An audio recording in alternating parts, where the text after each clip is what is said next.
Tim Nutt, welcome. James, How's it going? good. I guess it's early. It is. It's early. You're in Kelowna? Yeah, Awesome. How's the weather there? Good? it's a little rainy, a little wintry. Is it? Oh, well, that's probably good practice for February in New Brunswick. I don't know. I don't go outside in February in New Brunswick. Very smart. You've obviously been to Hubcap Comedy Festival before. What are your memories of being in New Brunswick at this time of year? Going indoors, lots of drinking. Basically, the Hubcap Festival is speed bagging your liver for 4 days. That is the best thing we could put on a poster for Hubcap Comedy Festival. Speed bag your liver. Yeah. And obviously, you keep coming back, so you obviously like it. I mean, what is it about the crowds and stuff here that are different to elsewhere? Or I think my favorite thing about the sort of maritime audiences in general is there's very little subterfuge. right. There's very little. They wear their hearts on their sleeves. There's the emotional response to things is almost immediate. If they don't like you, they don't like you. If they like you, they let you know. Yeah. There's none of that nonsense. It's like, that's a funny one. No, we don't like that one. They're very honest. Yeah, it's nice, and it almost keeps you on your toes as a performer, because sometimes a gig can be very you can ride a wave. Whereas when New Brunswick, it's like they might love this and then hate this, and it's not. And it's it's immediate. But that's one of the things about stand up too is that you get your feedback so immediately. Mm-hmm. It's true. Yeah. And obviously, I mean, you've worked in various different, entertaining fields, and of course, both writing and performing in different capacities. Is that the thing that kind of keeps you primarily doing stand-up, because the immediacy of it? You're not going through a focus group. Oh, God, yeah. No, I went through a development process for a sitcom, and Jay Leno had a great quote: "Is that when you do a movie, is you tell a joke, and a year later you find out if it's funny." It's true. Yeah. And with stand-up, you can have an idea. You can arrive at Moncton Airport. You know immediately. Mm-hmm. Yeah. Whether it works, and then if you get a sort of tepid response, then you know that there's it's something there might be something there. And it's sort of the difference between watching stand up on television and being live too. There's such an immediacy to it. There's such if a noise goes, or a waiter drops a table, or if someone has a ridiculous laugh or something like that, it can be addressed, and it's part of the context of what you're doing. So that's always. And then when it's over, it's over. Like you don't have. To yeah. I sometimes think we make soap bubbles. It's true.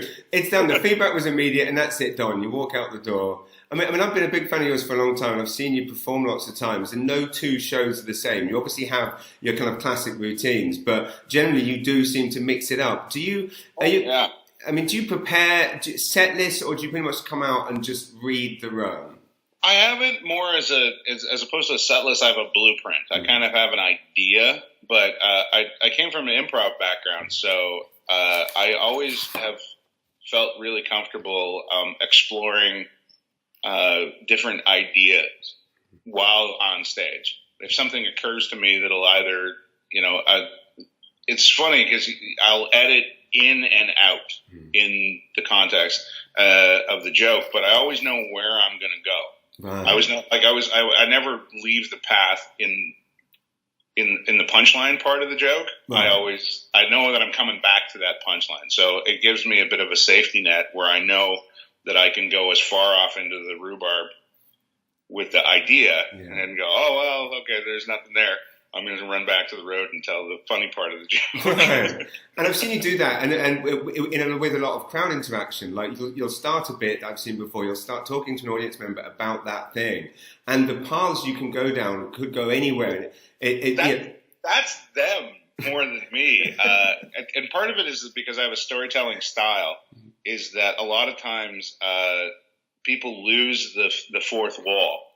They lose the idea that they're watching a show, and I think for whatever reason, they think we're having a chat about something. It used to happen to me a lot when I did a joke about going a really particular awful camping trip. And then people will be like, and one time me and my cousin were up and it's like, you applaud their enthusiasm, but there's a part where you just go, I don't care. Yeah. In your cousin's bed, I'm telling it, you're at a show. Like, there's something here where it's not. I very rarely get the mean heckles and the people that try to sort of what I call the stick your stick in the spokes of your bike while you're trying to ride. Yeah. I get the over enthusiastic, like, I want to participate groups. But isn't a huge part of that down to the fact that now that you've been doing this for so long, you've got this fan base, people feel like they're your friend. So when you start a thing, they think it's this is the ultimate of the first world problems, right? Like I think I would miss it if it was gone, but sometimes it's a little challenging to try and get.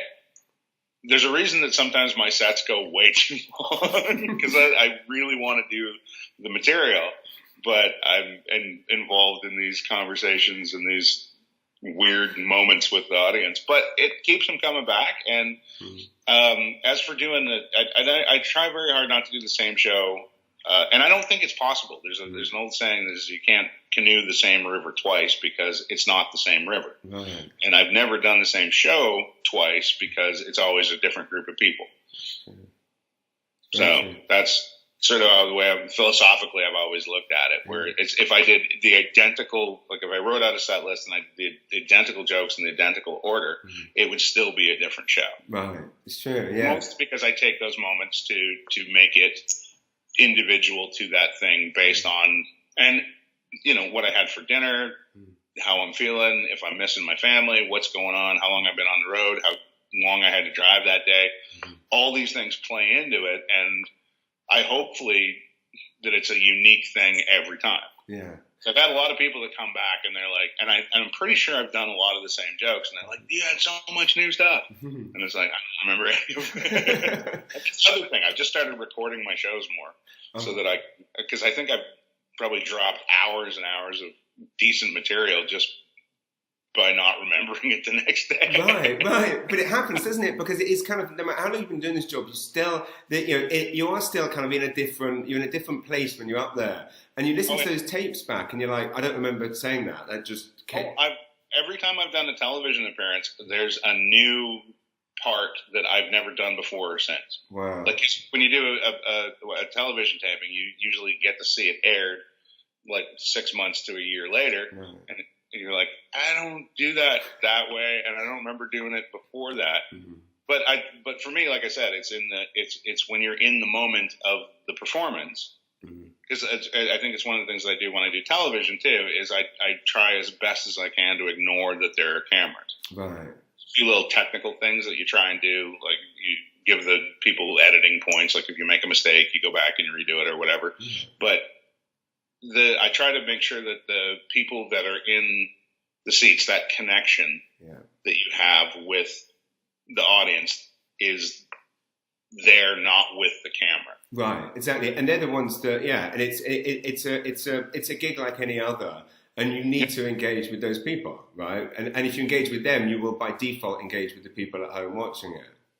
Oh yeah, I remember I did a really big theater for one of the big festivals once, and I was a little weirded out and nervous, and then it occurred to me as I was walking on stage, is like, this is what I do for a living. Right. Like, the fact that it's a big deal, and there's cameras and a lot of pressure here. I went, no. There's people in the audiences that came to hear jokes, and that's what I do. And I just sort of relaxed, and it went well. So. Yeah.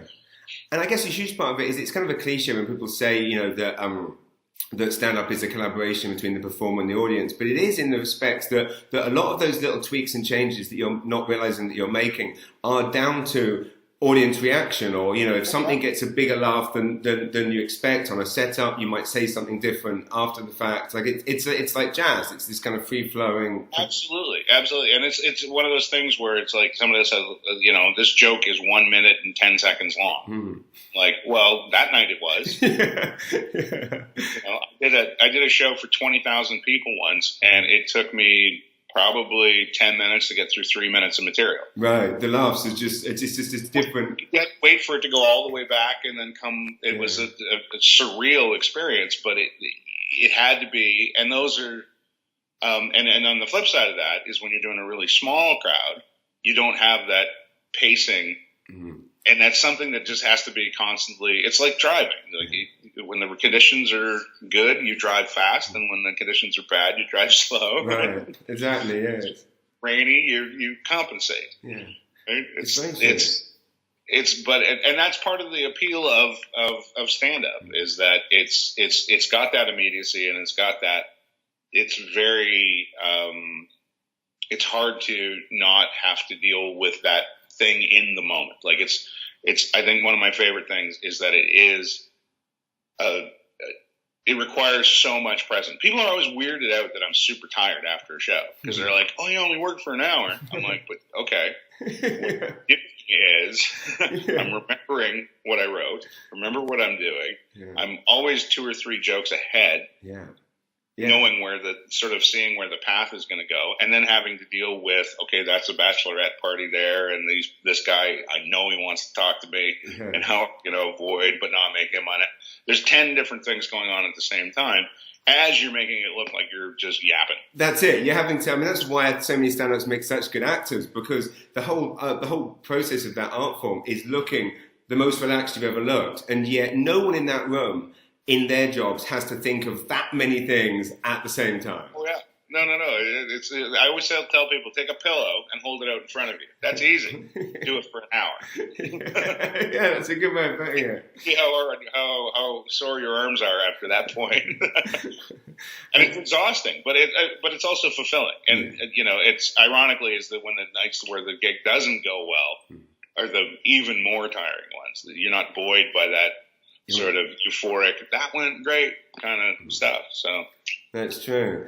And of course, one of the wonderful things about a comedy festival happening in New Brunswick in February means that there is always plenty of travel nightmare stories getting there to everyone to start with. Oh yeah. Oh, this is the weekend it snows. Yeah. This is when we have to call in the National Guard. That's it. Have you indulged in any weird New Brunswick practices when you've been here before? Have you eaten dulse? No. Will you this time? Probably the least adventurous culinary person. I don't even eat cauliflower. Like it's like I'm a grown up and I don't have to eat that. But yeah, weird food. Like I don't eat poutine because I don't like soggy fries. Like I'm just particular and not adventurous. I don't even know what that thing you just mentioned was. Oh, dulse. Yeah, it's basically seaweed. We eat seaweed here. So, but it's kind of crispy seaweed. Sometimes it's used as like a bacon substitute. But who was looking for a substitute for bacon? It's like the recipe that says, please use your leftover bacon. I'm like, no one will ever make this recipe. There's no such thing as leftover bacon. Just use some dulse, maybe. No, but it's probably not terrible. I've had sushi that has the seaweed, so it's probably similar. It is, exactly. Salt. Well, the good thing is we've definitely got fully hard, crispy fries in New Brunswick. We don't soggy them, so you're in safe hands here. Perfect. Awesome. And finally, can I start, what are you looking forward to most about Hubcap? You know what? It's always been a really great place. Probably one of the first big milestones in my career was I was pretty much pigeonholed as a club comic. Right. For whatever reason, the powers that be, and doing the Hubcap Festival for the first time sort of got me on the radar of a few people that really helped out, and I could not be more grateful. And I'm really become good friends with the festival director and Robert Gallant there. And wonderful man, a beautiful man. He's almost too nice. He's creepy nice. He is. And he likes to party, so he's just like an all-around perfect person to be. There's no better person to tour with, work with, or running a festival. He's one of we do a festival out here too, and he's involved in it, and he's one of the few people that I allow in my home. So in this somebody that just is allowed to come into my house, then in this business, that's a rare thing. Like we have close friends, but they're not coming into the private quarters. No. I actually at one point invented a fake friend that slept on my couch, so that when people asked me if they could sleep on my couch, but I'd love to help you out, but Steve is staying over. Unless you want to sleep on the couch with Steve. And they're like, no. That's genius. Well, Tim, thank you so much. There's no such Steve. I can't thank you enough for your time, and I can't wait to see you in February. Yeah, it's going to be a hoot, and hopefully we'll get some clement weather and get some nice big crowds. I can't. It's always going to be good crowds. Are they going to be enthusiastic to be there? So exactly. I'm super excited. Awesome. Well, we're excited too, and can't wait. And thanks again. I'm a massive fan, and I can't wait to see you. No problem. Cool. Cheers, Tim. Have a great day. Will do. Thanks a lot. Bye. Bye. Cheers.